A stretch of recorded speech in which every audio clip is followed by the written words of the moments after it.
Well, welcome to DeGraaf Nature Center. Some of you have never been here before, I think I found out. Who's never been here before? Oh, a bunch of you, good. Well, we are kind of hidden back off Grasscup Road. You can drive right by us pretty easily here. If you don't know much about us, we're just a community-owned facility owned by the city. We raise about half of our monies to run our programs ourselves through our activities like this. Maple syrup sales are a big thing nowadays. We do a lot of sugaring at the Venner farm every spring. You guys have been out and seen that happening maybe, and running our evaporator out there, and that's one of my favorite things to do. And we get lots of crowds out there at the farm in the month of March, having ice cream with maple syrup in 20-degree temperatures. Ice cream is good at any time, right? Well, how many of you are beekeepers? How many of you are interested in starting? There you go. So that's what you're here for, learning more about beekeeping. I've been keeping bees for many, many years. I'm having difficulties. Most beekeepers I know of are having some difficulties with the current.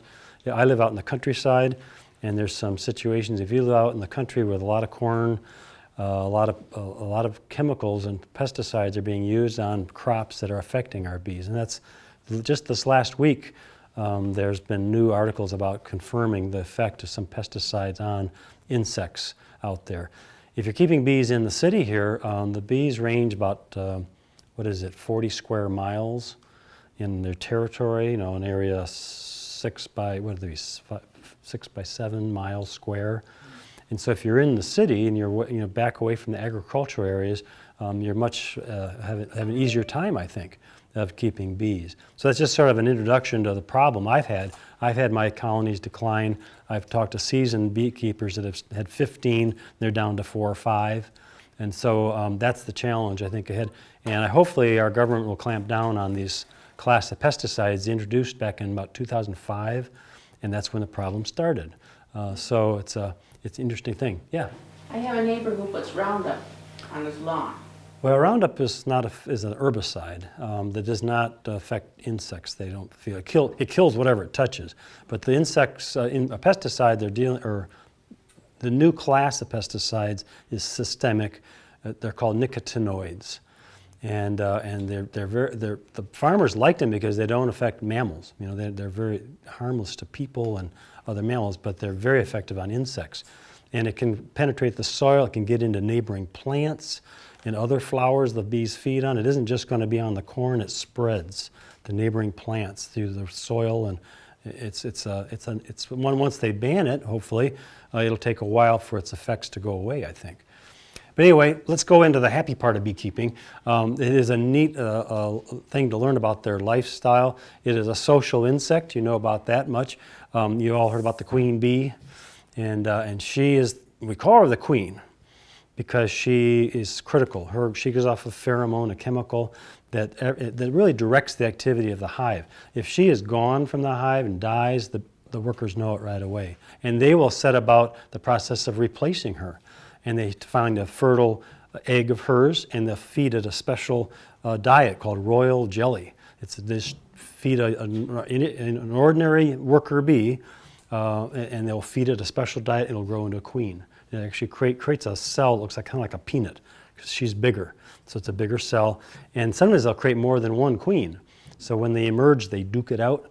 Only one queen will survive. That happened in our observation hive a couple years ago, and I was sitting in my office, and I heard this singing of bees, and I never heard it before. It was just so cool. And I had to go on and Google, what the heck is going on here?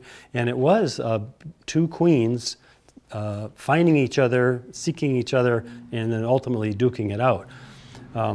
When she emerges, she has to be fertilized, and she has to go outside. That's the only time she does that in her life. Flies out, and the drones, that's their only job, is to find her and mate with her. Sometimes several will mate with her out in the air while they're flying, which is interesting. It's hard to study these things, but scientists have figured out, even know more about it. I don't know how they do it all, but they know a lot more about it now than they used to. But once she's been mated, then she comes back, and her rest of her life, I don't think is so royal. She is almost a slave to the workers, because if she doesn't produce enough eggs and she doesn't really do her job, they'll replace her. You don't do that to royalty, right? So she has to be an active, healthy queen for the hive to keep her, and she can lay over 1,000 eggs a day. And in a new colony that's starting up and growing in the spring, those in that hive that you see back there, each frame has about 2,500 cells on a side. And so there's, normal hive would have 10 frames and one deep that's called, which is about 9 inches deep. And so you've got, she's just going to lay eggs like crazy.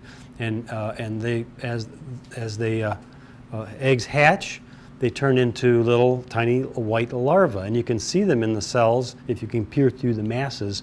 They're little white, curled up, little wormy creatures. There's the larval stage of a honeybee, and they are fed. There's a picture on the wall real high, and actually that picture at the top there shows the series of white creatures in the cells. I don't know if you can see it very well over your shoulders, but a little curled up larva.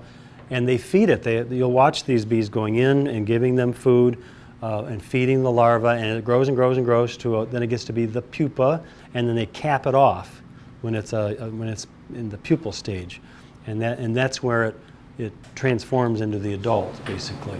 Like a cocoon? Kind of like going through a butterfly does, from the caterpillar to Cap the. it off is really Well, you cap off the brood. And then they sit there. I forgot how many days it takes to transition. I think it's 7 to 10 days, I think, before it emerges as an adult. And then they go through, I gotta look at my notes because I gotta get the order right. After they're an adult, just a little side fact, there's 100,000 cells in an average hive. And a typical colony, you got a good healthy bee colony, is 60 to 70,000 bees in one hive. Yeah. Does she move about the cells and deposit the eggs? Yeah. Or do the worker bees do it for her? She walks slowly from cell, and the workers, there's one class of bees that are cleaning the cells, and you see them, their little butts are sticking out, and their heads are at the bottom, and they're getting, if there's already been used to raise a baby, then they're getting it ready for the next egg to come in there. And she walks around, and she somehow knows that it's ready. It's been prepped, and she'll look in there. I watched her, and then she turns around, sticks her abdomen down, and lays an egg. And that's all she does all day is look for a cell that's ready and lay an egg. So, but there's several classes of workers. There's the housekeepers, which clean the cells, and that's usually when after they're first born. The workers will be housekeepers. If there's any dead bees, pick them up, carry them out the door, drop them, no ceremony, just out the doorway. But they keep all the death and any rot or anything like that outside. They don't let any of that happen. They keep it very clean. Then the next thing they do is become nurse bees. And when bees come in from the field, they transfer the nectar to other bees. And so they do it mouth to mouth. Bees, when they collect nectar from a flower, they'll visit thousands of flowers in one day sometimes if it's a really good blooming period. And that one frame of honey I have up high there was from, I think, probably 5 days. They made that whole frame. That's about 5 pounds of honey from these milkweed plants right here. They were all in bloom. We could smell them in our building. They're just so fragrant. And we went out there and just loaded with these bees, I'm sure. And then like the end of that week, they had a whole frame of honey. I mean, it was just that rich. So they find a source and they get it. But anyway, the nurse bees grab that food from the field bees, because that's a different job, and transfer it, and then they take that to feed the young or feed the queen. They have to feed her and groom her as she wanders around too. And there's the building class of bees. That's kind of like your midlife. And by the way, in the summertime, a worker lives about 6 weeks because they're so busy. During the wintertime, I mean, come winter, they will live the whole winter if they have enough honey stored up and on into the next year. Queens can live years. If they're a good, strong queen, you can have one for 2-3 years. Some beekeepers believe in replacing queens every year, to keep it strong, because they do get a little weaker over time. I think if you have a good hive, it can go more than a couple of years. Some beekeepers say up to 5 years with the queen, but I think in that time they probably have swarmed and requeened and done other things. We'll talk about swarming in a minute. But anyway, the middle class of bee, the middle time of your life, you're making wax from glands on your abdomen. They secrete it, and they carry that, and they actually build comb. And you can see that black comb at the top. That's an old frame of wax, and they've started to put honey at the very top, and see it's much lighter color. So when they start using that old wax, they will rebuild it. And that's oxidized after a couple of years just sitting in a frame. It gets black like that. It's not bad, it just gets dark. But they'll kind of shape it and recoat it and make it all nice and pretty again when they put the babies in or the honey in. So that's another group, that's another job for the bees is the How long does it take for them to refurbish that? if they have a lot of nectar and stuff bringing in, it'll go fast if there's enough workers. I mean, it's amazing how fast they work day and night and day and night. They're just like So you must busy as a have bee. an opening to the outside for that. What's that? You must have an opening. That's connected to the outdoors, that hive. Yep. They wouldn't be able to live without that connection. Down at the bottom is the little opening through the wall. There are bees, if you have a hive, which is I like to, when I sit by my hives, I like to sit and just a few feet away. You're not gonna threaten them by just sitting out front there. You don't want to get right close, but I mean a few feet back, and you can watch them coming and going, but there's always a little group of them on the front door, and they're the guards. And if you don't belong in that hive, if you're a honeybee not from that hive, which isn't likely to happen, they will of course kick them out, sting them and move them out. But any other foreign bees, ants, anything wants to get in there, they will defend their colony. So there's the guards, and then the last 2 weeks of your life you get to go out in the field, which would be, for me, the fun part of being a bee. Getting out there, I'm a naturalist, you know. But they get to go out, and I was up north last year, I think it was June, near Sleeping Bear Dunes in the forest, and we just heard this hum in the air, just amazing sound. And we figured out that there were a lot of basswood trees throughout that piece of forest, and the basswood trees were in bloom. And that is a prized nectar for bees. I don't know how many miles they were coming in from to get to that piece of forest, but it was pretty neat sound. And basswood honey is very nice to eat too. And so when something like that's happening, they'll make honey like crazy, you know, if they find the right sources. Last year, bad year. Remember the drought? I don't know how bees did anything last year, let alone the trees suffered, everything suffered. So have you noticed this year how things are making up for lost time? Man, everything's fruiting. We got choke cherries right here. I've never seen bloom or even make berries before. But lots of things. Our walnut trees in our meadows are loaded and hanging down. I have blueberries at my house and the branches are hitting the ground. They're still full of berries. It's one of these years it's going to be really good. It's probably going to be a record year for blueberries, I know that.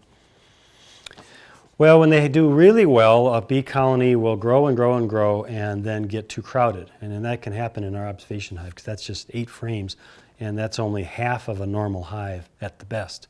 So they could outgrow that space. I'm kind of hoping they will do better because that's only been in there about 3 weeks. Because that is a swarm I brought in, and that's what they will do. When they get too crowded, they've kind of used up their space, they'll get a little agitated, and all of a sudden, I've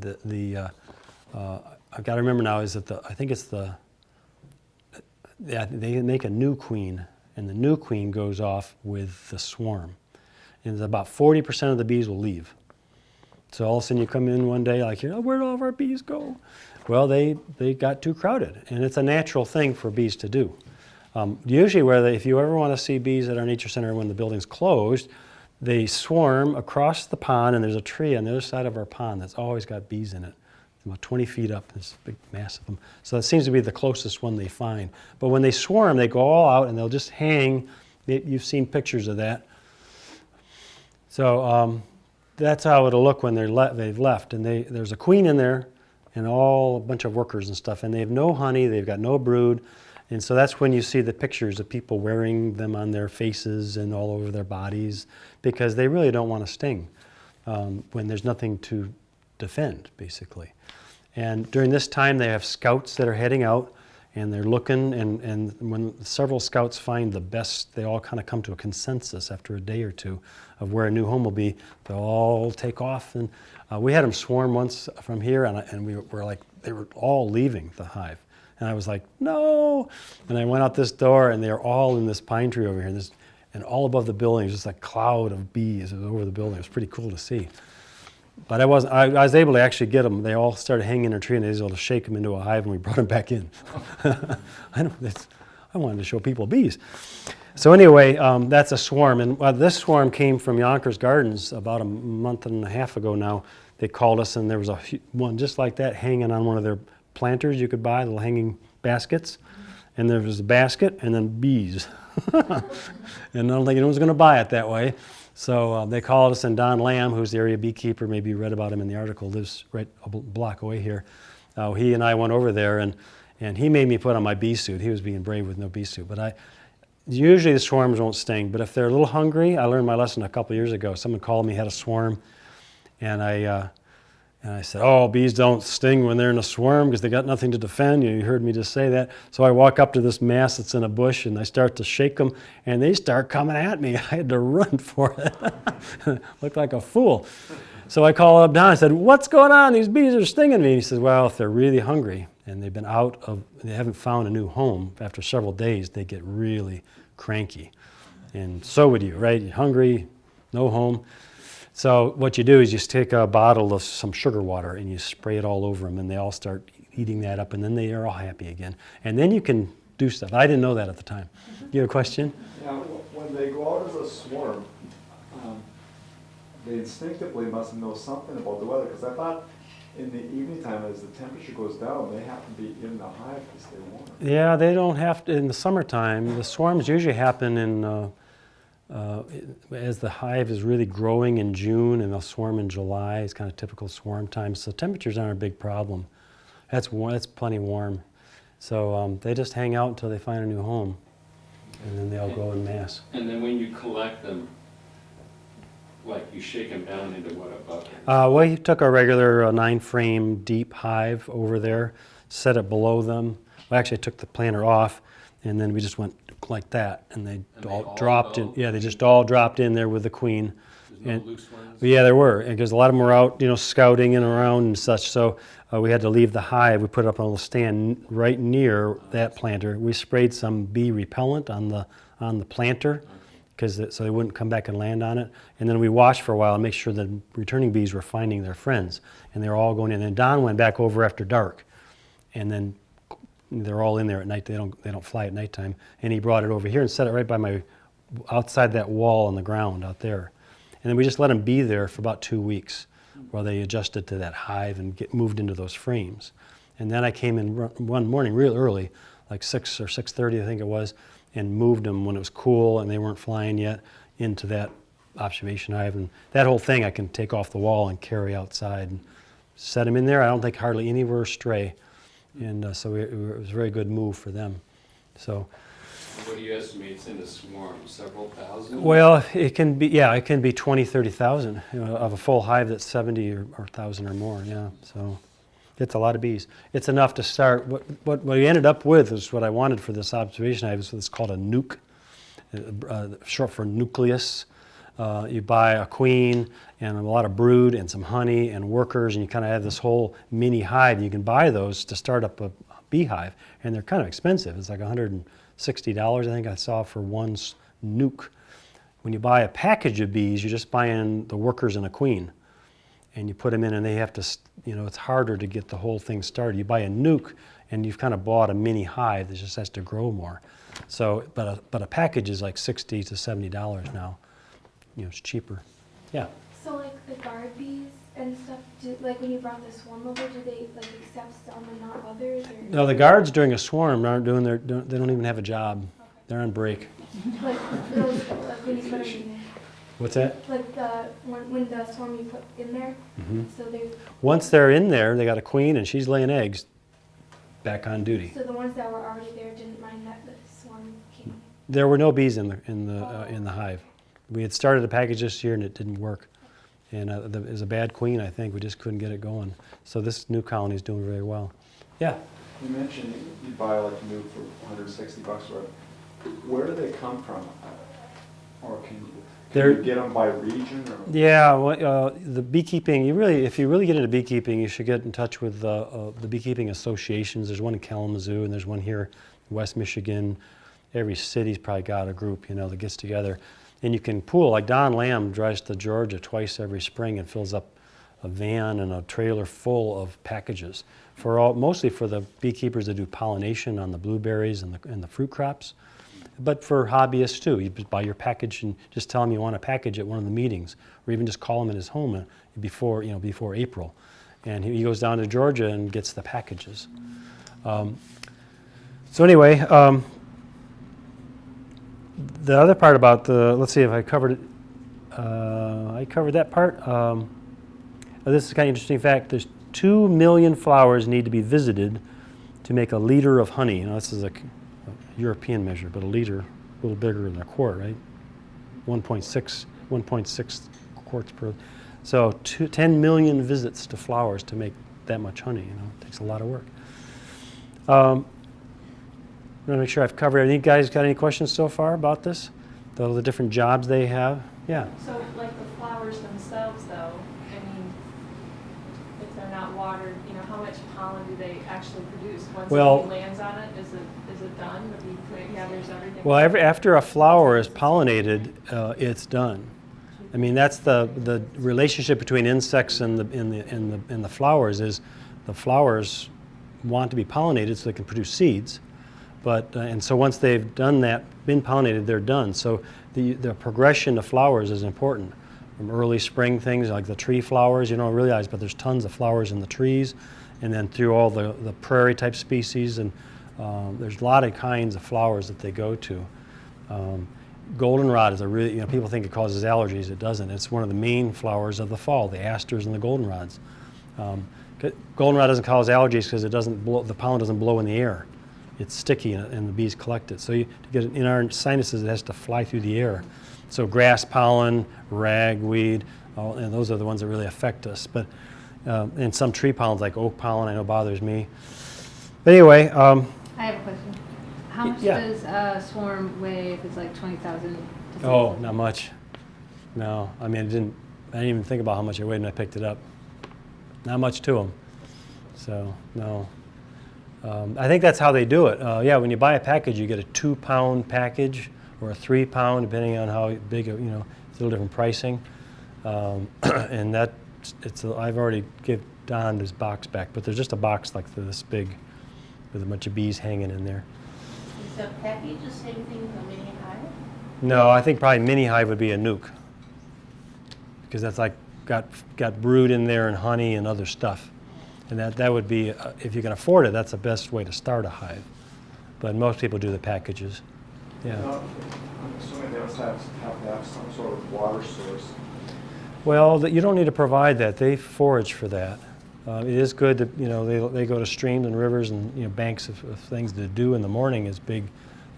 This summer, no problem with all. I mean, I thought it rained the other morning in my house and it was just heavy dew. I don't know if you realized a couple mornings ago it was like amazing. It was dripping off the trees just from dew.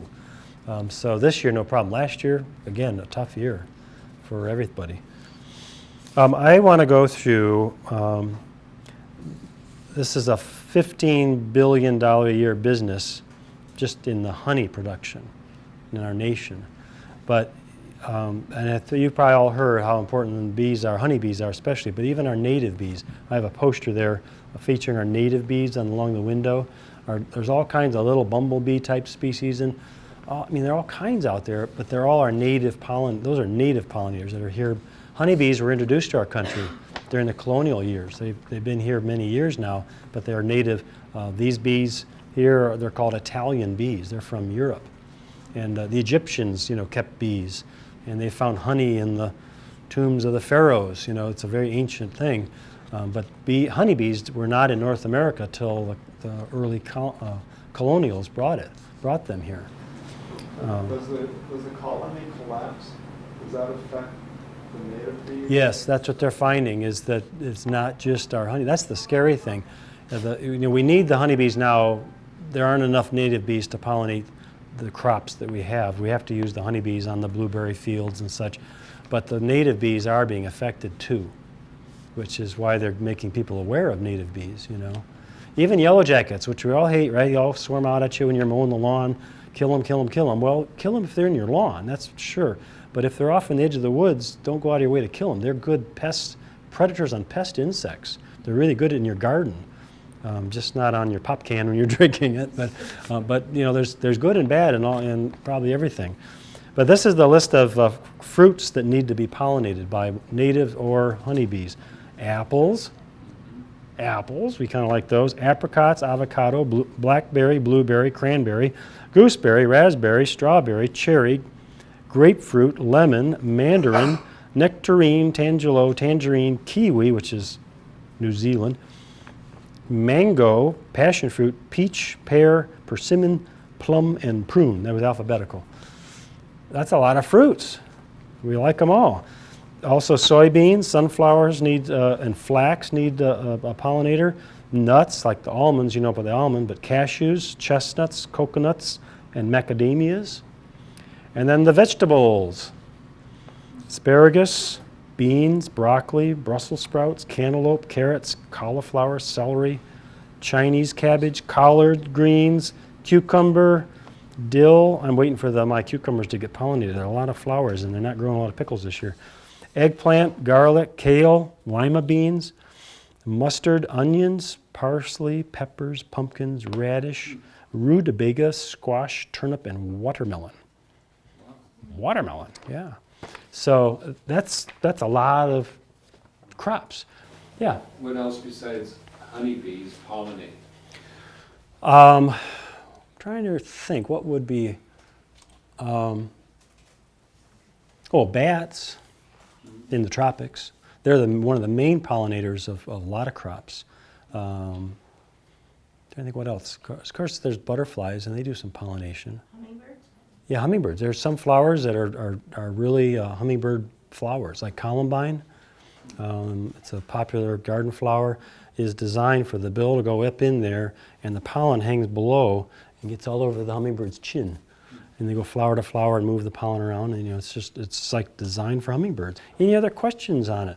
If you're going to do beekeeping, just so I can kind of finish on that, I recommend you can buy from a retired beekeeper. Somebody that have old equipment. I started out that way by going to a guy's farm, and he just had a whole hive for $100. You could sell everything. I bought 2 hives, but it really is good to start fresh with the frames and what's called the foundation. So if you buy an old hive, because they maybe use a lot of chemicals on, for mites and other pests. There's things build up in the wax and the frames. Clean it all out and buy all new foundation. It's called for the frames at least. And I kind of recommend if you can afford it, just start fresh, and you buy brand new hive foundations and the whole bit. And you eliminate a lot of problems, because I think over time those things build up. And some beekeepers in the old days, before there were mites and all these other threats to the bees, they were kind of proud of having a comb that their grandfather had. It was like old-timey stuff. But now it's not so cool to keep it that long. So, yeah, some hands are up. I'm sorry, yeah. We have one of these paper. Oh, the paper wasp, yeah. Yeah, that's not a honeybee. No, that's actually not a paper wasp. That's a bald-faced hornet. Bald-faced hornet, yep, and you don't want to mess with that. They take guarding to another level. I've got some. Yeah, no. They can fly way faster than you can run. If you think you're fast, you're not. They can, and they'll get you. So I always tell kids, let's throw a stick at it, and don't. As long as they're not down where you're going to bump into it, because I've been canoeing and almost run into one before. It's like, back paddle quick. But bald-faced hornet is very, they don't attack people. They chew dead branches on trees to make that big papery structure. Only the queen lives till next year, so come fall they all will die when it freezes, and she will be buried in the leaf litter in the forest somewhere. So they're not harmful to us really, but if they're in a bush right in your front yard where your kids might run into it, you got to do something about it. So you got to wait till a cool night. I slip a little plastic bag around the whole thing and then spray some Raid inside to kill it out. Yeah. But you got to do that if it's where your kids are going to, because they will sting seriously. I got one sting once in my belly when I was a kid this age, and it was swelled up for like a month. I had a hard spot on my chest, where that one sting. So you don't want, those are powerful bees. Yellow jackets, as I mentioned, are good predators on pest insects, but yeah. You were talking about the fruits, you mentioned kiwi, that made me think of New Zealand. They have down there, I believe what's called manuka honey. Yeah. Can that be created anywhere else besides? No, that's the kind of tree. It grows in New Zealand. Oh, beautiful tree. I love New Zealand. I wanted to move there when I was younger. Still would if I could. That's my dream. That's my homeland. Manuka. Yeah. The southern rata. They have the beautiful flowering trees down there. It's just wonderful. But they're having trouble with their bees too down there, because this problem is spreading around the world, some of these diseases. Hasn't Europe already today Europe has just banned those pesticides. The United Kingdom is fighting it, I think, still. But I think main Europe countries are banned together. And there's a letter from the Sierra Club, who is much more environmentally active group, to the EPA. It's a very long letter I started to read today, just saying, please put a stop on this till we can figure out what to do. But it's being used on like 90% of corn crops. That's huge in this country. So. There was another thing I was thinking, if you have acres and acres and acres of the same kind of food, doesn't that limit the diet for the honeybees? And doesn't that make it harder for them to survive if they don't have a variety of foods with no weeds? Well, yeah, it's true. I mean, big, huge monocrops are not bee territory, really. That's why they use, orchards and things like that are more. But all the edges around farm fields and all the rough land along rivers and streams, there's a lot of diversity there. But these chemicals can seep into the groundwater that goes towards those areas, and then it'll affect. It could make the flowers they're feeding on outside of those areas bad news too. So it's a serious thing. It's like, it reminds me, I'm old enough to remember when they banned DDT, and it's like, why did they do that right away? But they had to go through a period of years, and the companies all have their investments in these things. Yeah, money. But, it's the way it is. And the trans fat issue, we all about heard that in our diets, how bad the hydrogenated fat, how many years did it take to get that out of all the deep fat fryers in our fast food business? It took many years, But it just takes time to make change. But it's a change that should happen sooner than later for the bees. Yeah. With a little bit of skill and knowledge, it shouldn't be that hard to build your own frames, right? You can, but they're pretty particular about the spacing between if your space is just a little bit off, they'll fill the space between the two frames with more comb, and then you got a real problem managing, because you want to be able to pull out each frame and inspect it periodically. I got a book years ago called Beekeeping for Dummies, it's part of that series, and it's really a good book, and it's been updated, and it lays it out real simply about when to do things, getting them ready for winter, and what to do in the spring, and how to handle the frames. But building your own, unless you have, if you're a really decent wood shop and know how to get the construction down, you could do it. But they're very particular about all the spacing in those things. So. Like that hive that was outside had a little extra space in one of the frames. There were eight frames in it instead of 9, just because we just didn't have it full. And so they made an extra loop of wax. You can see it in the front bottom one there. They built another layer, out, because they just know in their brains there's room. They fill it up, The other thing they do is they create what's called propolis, which is a way of gluing their hive together. And it's something the beekeeper has to maintain, because they will cover up every air vent and seal it and glue everything down. And you got to scrape that off and pop out the frames and clean them off periodically, or you can't get into the hive very easily. And it's just what bees do. It's their glue that holds their house together. But when you make a wooden frame thing, it has to be maintained. The only thing else I have planned for this program today is a little tasting. I go to the Smoky Mountains every couple of years. I try to get down there, and there's sourwood trees down there, and they make a really great honey. I have a little bit in a jar there that's still left. I have little popsicle sticks you just stick in there and get a little piece and taste it. And then I have some comb honey there on the table. Take a little plastic spoon, just like they were doing there, and then you just take a little bit, and you get wax with the honey. And if you don't want to do that, don't have to. But you can put the whole thing in your mouth, and I like to suck on it and get the honey out of the wax and spit the wax out. But you can eat the whole thing. So you can taste a little bit, and of course I'll be hanging around here if you guys want to observe the hive for a while. That's the most fun, I think, is to see if you can find the queen and watch the workers come in. I didn't talk about the waggle dance. Do you guys know about that? When they've been foraging, the workers come in from the field, they get in there and they do a little dance, and the angle that they walk, up is towards the sun, down is away from the sun. There's an angle from the sun. The other bees sense that angle they're walking, up or down, and that tells them which way to go fly to that source. They're giving direction. And the amount of waggles they do is how far you have to fly. So if it's a real vigorous waggle, it's a mile away maybe, So but then they'll start, if they find a really good source, they spread the word that way. And so hopefully you get to see some waggle dances going on when you look at the bees. Any other questions? Yeah. And I was watching when he was scraping that one hive and said, here, you can taste it. Mm-hmm. Now, we buy what we think is raw honey, but we buy it from up north of Traverse City. Yeah. And it looks more like that. It looks like it almost looks like kind of yellow lard. Well, honey will crystallize, so if it's been in a jar for a while, it'll get a bit hard. It won't pour anymore, and so you could put it in just a pan of warm water. Never boil it. Don't get it that hot, but just warm it up. It'll go back to liquid form. But mostly honey is in a liquid form when you buy it. But if it's been sitting a while, it'll crystallize a little bit more. When you get it out of the hive, though, what state is it? It's liquid. Yep. I have an extractor. I take this hot. It's got a knife that you heat up.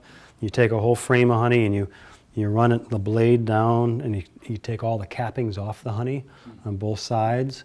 And I have a centrifuge. It holds 3 frames. So once you get it all uncapped on both sides, you put 3 of them in there because they weigh about 5 pounds apiece. And then you turn the crank, and the honey goes out to the sides of the barrel and rolls down to the bottom, comes out a little valve. I just run it through a fine little net material that takes out little bits of wax or any kind of pieces of things, and then it goes in. That's it. You don't do anything more. It's just put right into bottles and sold. So you don't want to. You don't like maple syrup has to be taken to 219 degrees. That's for concentrating it, make it syrup and all that, but they don't do any of that with honey. So. Well, I know you said it, but it's my understanding, like the honey you buy in the grocery store, just the standard honey, that they heat that to a fairly high temperature. Well, that it kills most. That I don't know. The commercial clover honey is made in California, mostly that I've heard of. Huge fields of just clover. And clover makes a really bland honey that, people generally like it, I guess, so that it's not going to offend anybody, but it doesn't have hardly any flavor to me.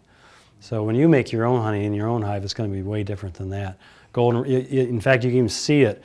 One run or one bloom will have a different color than the next and the next. You get a frame of honey out, you can taste here and taste there, it'll taste different because it's all from different sources of plants and such. So that's one of the fun things about beekeeping is you get different sources of the nectar, How much honey do you try and maintain in the hive?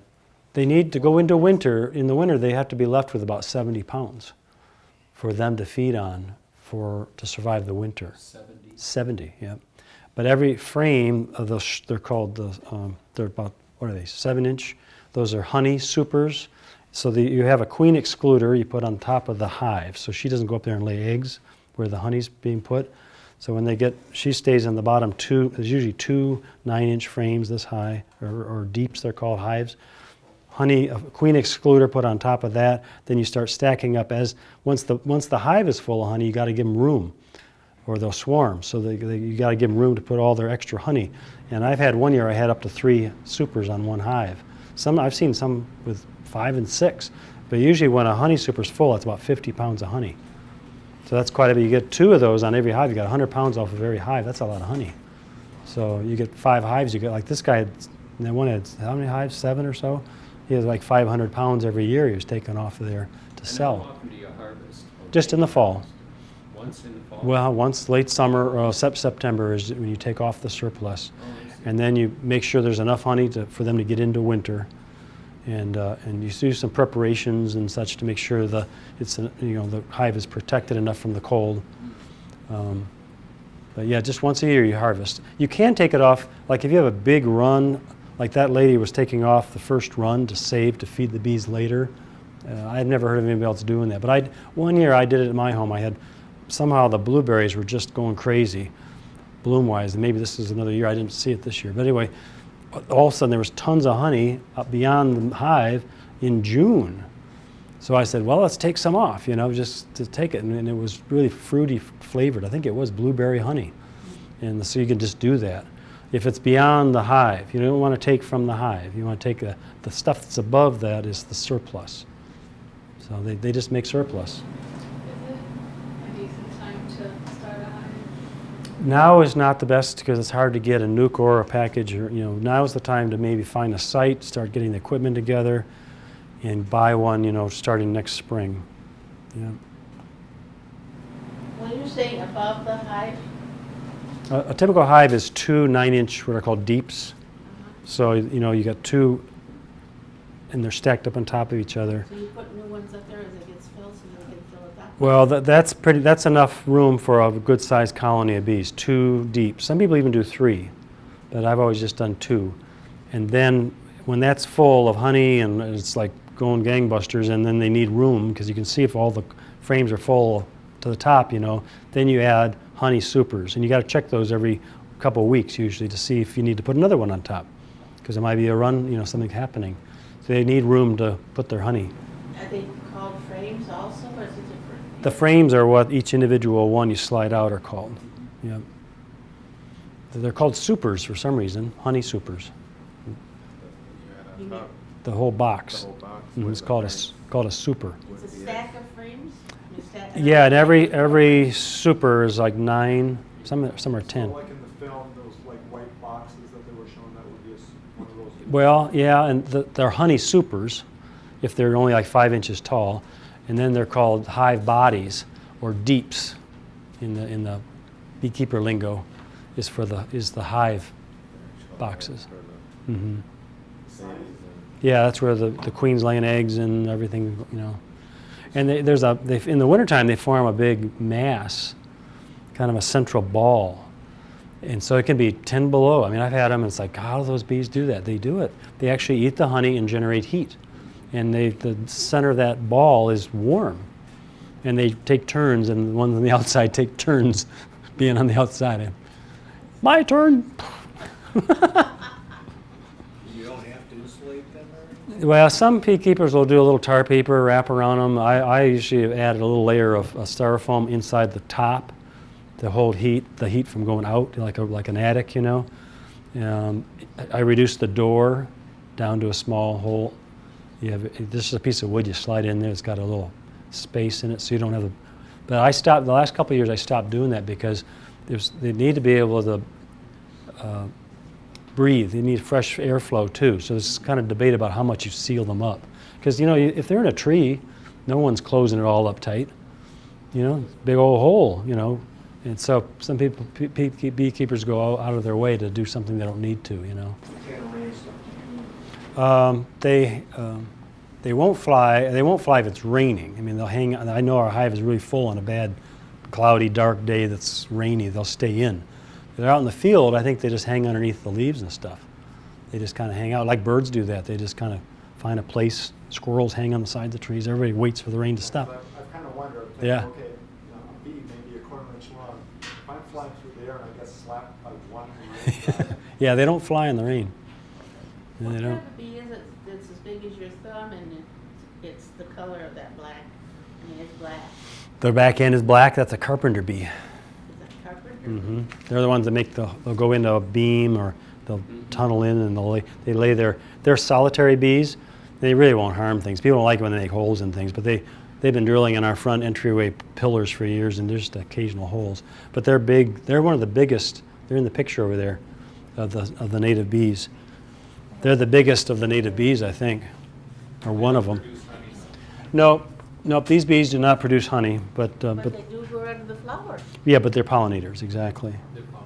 Yeah, from little guys, you know, to these great big guys. I like bumblebees. So they've been busy in my little dwarf apple tree. I had to take about 300 apples off of it. It's too. And the Oh. neighbor says, "Don't you think God knows how many apples you can have? When you got this many apples this close together." Yeah, you have to thin some crops. You know, I know they do that with peaches. They thin them out. Anyway, Those are called. thank you all for coming today. There's a Yeah, name for them, you said? Yeah, you can look at that. There's all kinds of. This is the carpenter bee here, Carpenter bee. right here. Oh, Yep. this is what it looks like. Yep, Yeah. eastern carpenter.